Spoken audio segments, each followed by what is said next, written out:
ఒకరి ఒకేసారి రాదు. చాలామంది మన పార్టీలో కూడా ఎదురు చూస్తూ ఉన్నారు. చెల్లపల్లి శ్రీనివాస్ గారు కానీ పాపారావు గారు కానీ ఏ విధంగా అవకాశం దొరికిందో రాబోయే రోజుల్లో కూడా మన పార్టీ కోసం సమాజం కోసం కష్టపడి నిలబడిన మన నాయకులకి అందరికీ కూడా అటువంటి అవకాశం రావాల్సిన సందర్భం ఇది. ఎందుకంటే ప్రభుత్వం రావాలని మనం అందరం కూడా కష్టపడి కృషి చేశాం. దాన్ని మీరు మర్చిపోబాకండి. ఎన్నో త్యాగాలు కూడా చేశాం. ఏ విధంగా పవన్ కళ్యాణ్ గారు ఆ రోజున భారతీయ జనతా పార్టీ తోటి సమావేశం ఏర్పడినప్పుడు ఆ పార్టీకి మనం అందించాల్సిన సీట్ల విషయంలో ఎక్కడ కూడా అడుగు వెనకేయకుండా ఆయనే స్వయంగా ముందుకొచ్చి 4 శాసనసభ స్థానాలు 2 పార్లమెంట్ స్థానాలు భారతీయ జనతా పార్టీకి ఇస్తే గౌరవంగా ఉందని పెద్దలు అడిగినప్పుడు ఆయన ఏమాత్రం కూడా ఒక్క క్షణం కూడా ఆలోచించకుండా కూటమి కలిసి ఉండాలి, కలిసి ఉంటేనే మనం విజయం సాధించగలుగుతాం అనే ఆలోచనతో ఆ రోజున ఆయన నిర్ణయం తీసుకున్నారు. ఈరోజు రాజకీయంగా Janasena party, Telugu Desam party, Bharatiya Janata party ఎందుకు కలిసి ఉండాలో కూడా మీరు అర్థం చేసుకోవాలి. ఎందుకంటే అక్కడ గత 5 సంవత్సరాల్లో జగన్మోహన్ రెడ్డి గారు చేసిన పాపాలు ఏ విధంగా వ్యవస్థల్ని దుర్వినియోగం చేసుకుని వాళ్ళ స్వలాభం కోసం వాళ్ళ ఆస్తుల కోసం ఉపయోగించుకున్నారు తప్ప ప్రజల కోసం మాత్రం ఏనాడు కూడా ఉపయోగించుకోలేదు.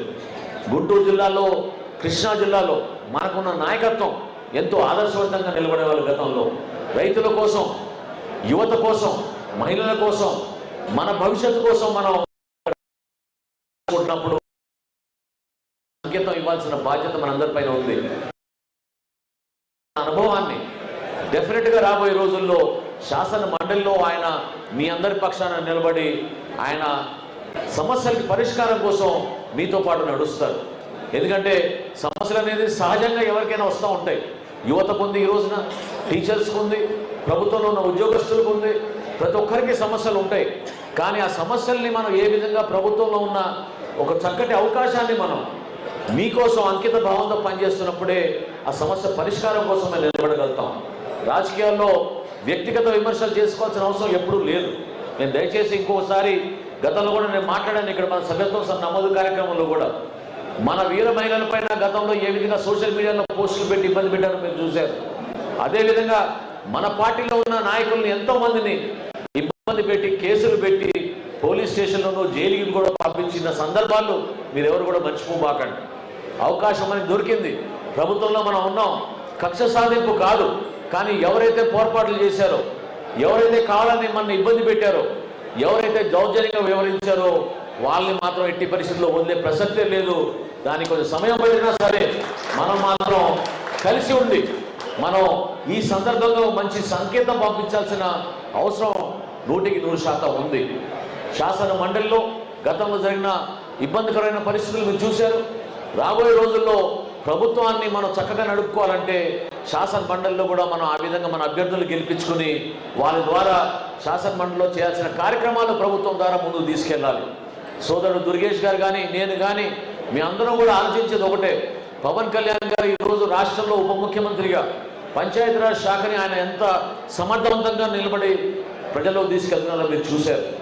ఎప్పుడు లేని విధంగా ఒకేసారి 13,400 పంచాయతీల్లో గ్రామ సభలు నిర్వహించి పల్లె పండుగ అనే కార్యక్రమం తీసుకొచ్చి ఈరోజు పల్లెలో ఒక పండుగ వాతావరణం ద్వారా అభివృద్ధి సైడ్ కాలువలు, రక్షిత మంచినీటి పథకం అందించాలని ఒక ఆలోచనతోటి ప్రభుత్వంలో మనం ముందుకు తీసుకెళ్తున్నాం. చంద్రబాబు నాయుడు గారి విజన్ని మనందరం కూడా నిజంగా మనం గర్వపడాలి. ఎందుకంటే రాష్ట్రానికి పెట్టుబడులు తీసుకురావడానికి ఆయన పడుతున్న కృషి కష్టాల్లో ఎన్ని ఒక్కరిని ఆకర్షించే మనందరం కూడా సపోర్ట్ చేయాలి. ఈ ఎన్నికల్లో ఇదేదో సామాన్యమైన ఎన్నికలు మనకేమి సంబంధం ఎవరు కూడా అనబాకండి. ఒక జనసేన పార్టీ కూటమిలో భాగస్వామ్యం కాబట్టి ఖచ్చితంగా తెలుగుదేశం పార్టీ, భారతీయ జనతా పార్టీ అభ్యర్థుల్ని మనం గెలిపించాల్సిన అవసరం ఉంది.